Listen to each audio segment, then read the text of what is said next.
Alright guys, Fieldman 12 asked me a while back, I think back in March, finally getting a video for him here.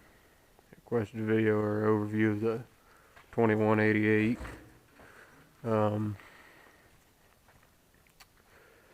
Anyway, this is a 1995 model. They made them from 95, 96, and 97. They're pretty much exact same combine as a 1688. The only difference is they put the newer cab on it.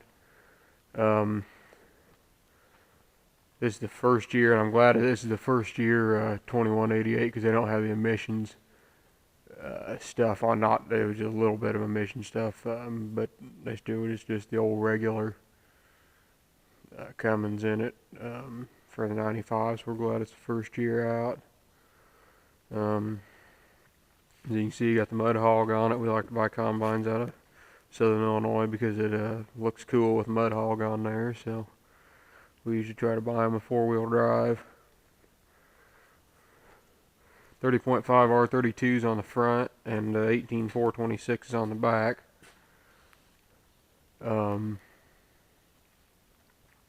It's not too bad to work on. It's pretty easy. They all these shields will flip open. The latch doesn't stay on this one real well. That's why it's got a bungee cord, and all them side shield or screens come off pretty easy. Let's see. I suppose I'll start on the engine. I suppose.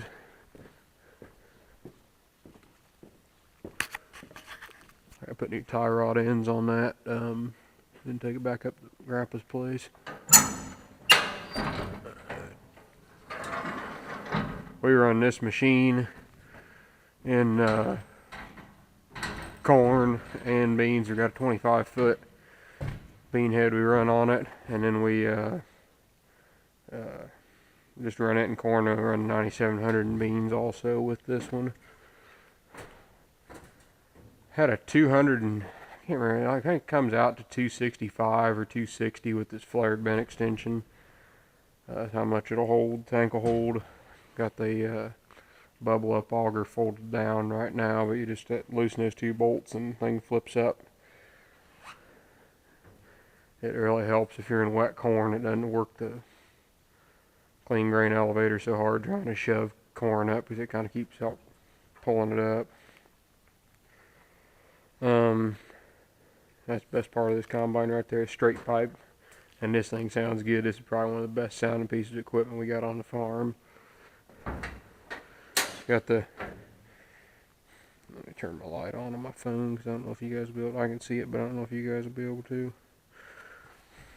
Got the 8.3 or 505 Cummins, 260 horse. Runs pretty good, starts good. Got the rotor drives there. Obviously variable speed rotor. Is a chopper drive over there. Bought this combine. That had everything we wanted on. We wanted a rock trap, field tracker. I'll get to that stuff here in a minute.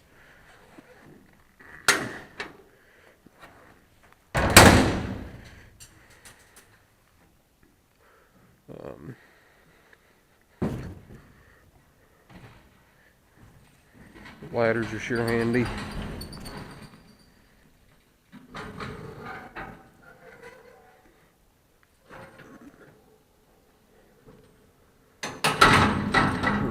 Light on my phone, yeah, it is. These spinners are nice. They do a real nice job of evenly distributing the chaff and residue. Broadview acres is what I was talking about here. Taking these shields off, and for those of you who don't know and don't have these shields off, I'd recommend taking them off. I don't know if the open gears or what cause more vibration and these bearings will go out. It's kind of loose, isn't it? We put these bearings in several years ago. We had one of them go out, and a lot of these machines do have these shields off because they'll go out and they'll catch fire, and you can see it caught fire right there. Burned the paint a little bit, but luckily we had the shields off of it, so we were able to get in there and put it out once quick. But They really grind the bean stems up fine. It's got the just got the standard fins on the front of the rotor, so it's just like two big paddles that bring the stuff in. Compared to the AFX rotor that has an auger on the front of it like the 9700 has. It does have the specialty rotor though, but so instead of rasp bars, it's got a bunch of knobs about the size of your fist that go around and work the grain over, and it works pretty good. And then it's got little disruptors, which is kind of about the size of your knuckle, that stick in something about like that up through the concave. And it helps grind stuff up even more. I think there's 7 of them on there. And they do a real nice job.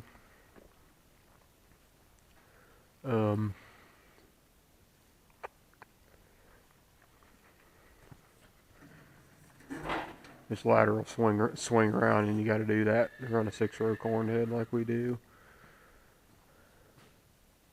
Well, I'll say it now. When we were looking to buy one of these in 2010. We bought this one in 2010, but anyway, had everything. It had everything that we wanted on it, because we obviously wanted the 4-wheel drive, and wanted it to have a rock trap, which some guys, they don't have a rock trap, which I suppose some guys don't have rocks in their area, but everybody around here has got a rock trap. Not real bad, but every now and then you will see a rock. And then we also wanted the field tracker, which, for those of you who don't know, it has a thing that goes on the head, and along with the header control, it tilts the head from side to side, and will follow the ground contour a little better. And so this one had everything we wanted except a chopper. For some reason, people just didn't order a chopper with it. So we had found a combine and it burned in a junkyard, and got the chopper out of it. And that's not a fun job, putting a chopper in these. The chopper sits about right here in the machine, right behind the rotor, not like most combines where it's hanging on the back. And it sits about right in here.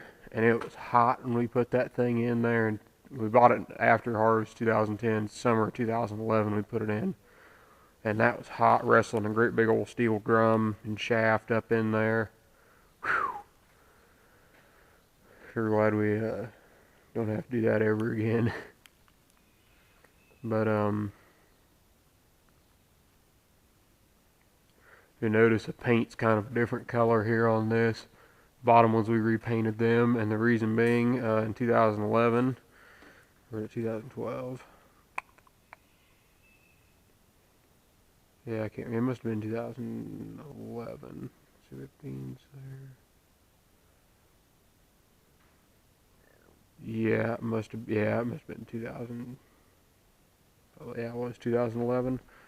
We were heading up north to Grandpa's place there, and Dad was going down the road, and you can see the back axle's a different color. It's black instead of red, and that dang thing split around the pivot pin up in there, and the whole back axle just psh, like that on the road, and shoved the tires up into the side of the machine. And luckily insurance covered it, and we just took it to the Case IH dealer and let them mess with it, because insurance is paying for it.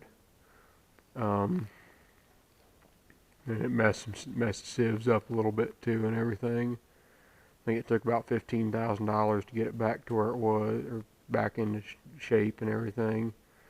And some of you, if you guys have this combine, I would check that axle. It might, especially if you're in mud a lot, the 4-wheel drive ones tend to do it worse. I think just because there's more strain on it. Every now and then I'd probably crawl under there and check the condition of that tube. Just make sure it's doesn't have a crack in it or anything.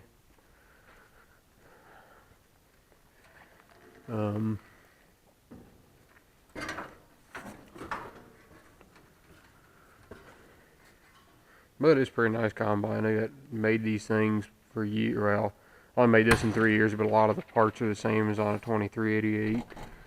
And so, getting parts for it's not hard. It's a lot of times IH dealer will still have the stuff on the shelf, if we need something. Pretty nice cab. Get dang mods. The radio and lights. I only got one switch for the lights on and off. And hazards and wipers and climate control.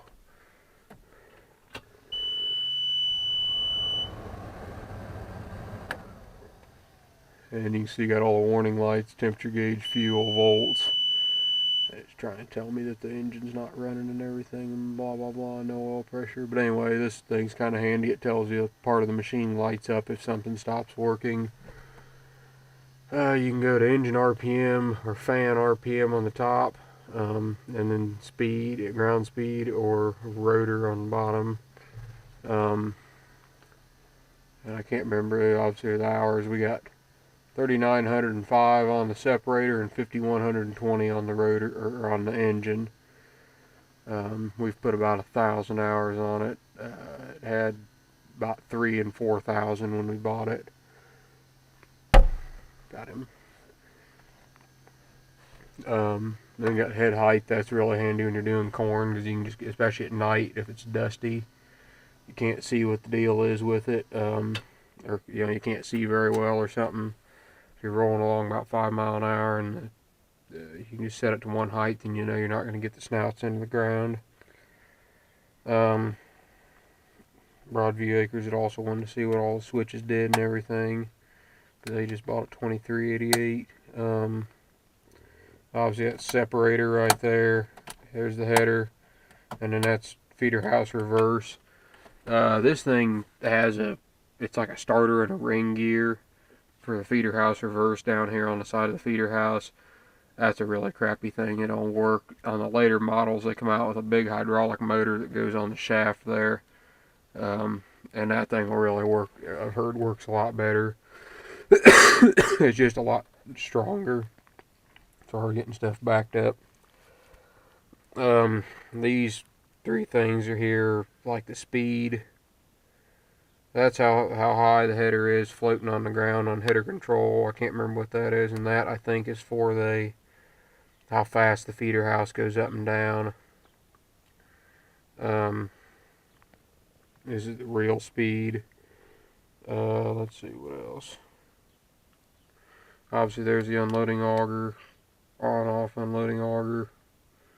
That's reel up and down and fore and aft on the reel. And then obviously header down and header up, and then the tilt from side to side on the header if it's not hooked up automatically with the header control. And this has to do with the header control there also. And then you get a fan, speed, rotor, automatic concave adjust. That's pretty nice. And then park brake, and that's for the four-wheel drive, that switch there. And this is kind of neat. That switch there, it's got a 3-speed transmission along with the hydro, but then it's a 2-speed or the pump. Is that right? No, it'd be the motor, the hydraulic motor. You have the hydro system, you have the pump and the motor. The pump usually varies speed. They change the angle of the swash plate. If you want to understand how that works, they probably got videos on that on YouTube here. You can change the angle of the swash plate, and that's what you do by moving this lever. But then it's also got a 2-speed motor down on the transmission. So then it's got a high-low, and it just goes from like a swash plate, something like that, to like that. And, you can adjust it. Just give you some more speeds, more torque if you get in mud or something. If you have it down in this setting here, it'll run about 6 miles an hour, wide open in second gear. It goes about 7.5 or 7.2 when you flip it up like that. It only works in first and second. They have it blocked out in third gear, so you can't get up to like 25 miles an hour on the road. And then obviously throttle there. Operator's manual. I forgot they got more stuff in there for header control and everything. And buddy seat, which is pretty nice.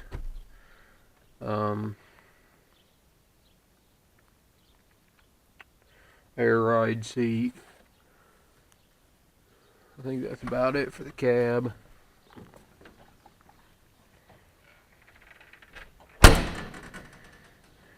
Let's see what else. I think that's probably about it. It's a pretty nice combine run. I'll have some more videos this fall though of it. Dad usually runs it in beans, and I like running 9700s. I can run faster. That 9700 will actually take the beans better than this machine. It's just I don't know what the deal is, but man, that thing will just eat beans. This thing kind of struggles. It'll slug the feeder house and everything else, but it still does pretty good. You get in dry beans, you can run 4 mile an hour with a 25-foot head.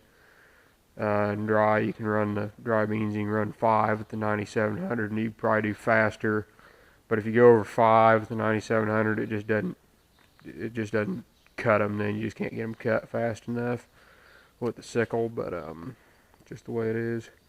I don't know. The beans are real tall this year, so I doubt we'll be wanting to push over 5 with it. When we got this thing, the first couple years we fought it, kept slugging the feeder house. It'd just bunch up here, and then all of a sudden it'd get a big slug in, and it'd slug it. Didn't matter how fast you were going. And then after we'd had it 3 years, I think, we got to looking, and we noticed the 9700, the feeder house chain, sticks out. It sticks out past the front of the feeder house plate to where it, is right there behind the auger on the head.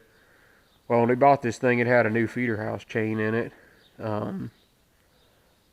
And the dingo who put it in at the Case IH dealer didn't bother to count the links, and it was way too short, and this thing had sat back in there ways farther, so all it do is build up beans right here, and then all of a sudden get a big slug and run in.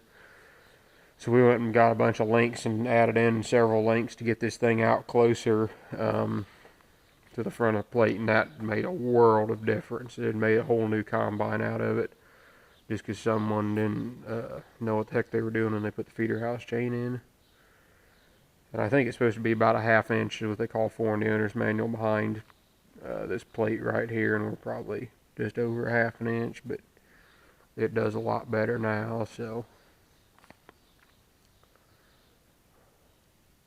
but anyway, I think that'll about do it here. Thanks again, Fieldman12, for requesting the video on it.